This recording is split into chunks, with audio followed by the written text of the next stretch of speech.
ভাই এটা কি খাইলাম বানাই আমি জানি না, কিন্তু তোমরা যদি কেউ খায়া থাকা অবশ্যই কিন্তু কমেন্টে জানাবা।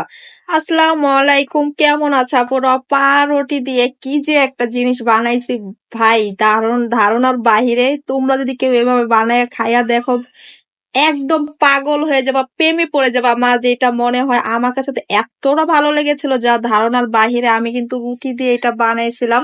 তো দুধের পরিমাণটা একটু বেশি দিয়েছিলাম, চিনি হালকা পরিমাণ দিয়েছিলাম, সামান্য লবণ দিয়ে দিয়েছিলাম, আর আমি একটু জাফরান এখানে আর কি ব্যবহারটা করেছি।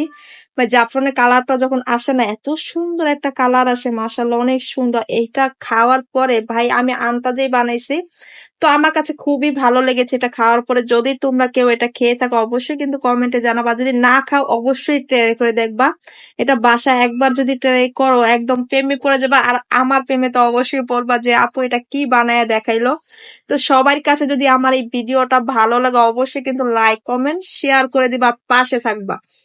ভাই এটা আমি খাইছি, আমি এই প্রথম ফার্স্ট টাইম খাইছি, বাদাম দেওয়া ছিল ভরপুর। আর আমার মেয়ে খেয়ে তো বলছে মাশাআল্লাহ অনেক মজা হয়েছে। সবাই ভালো থাকবো, আল্লাহ।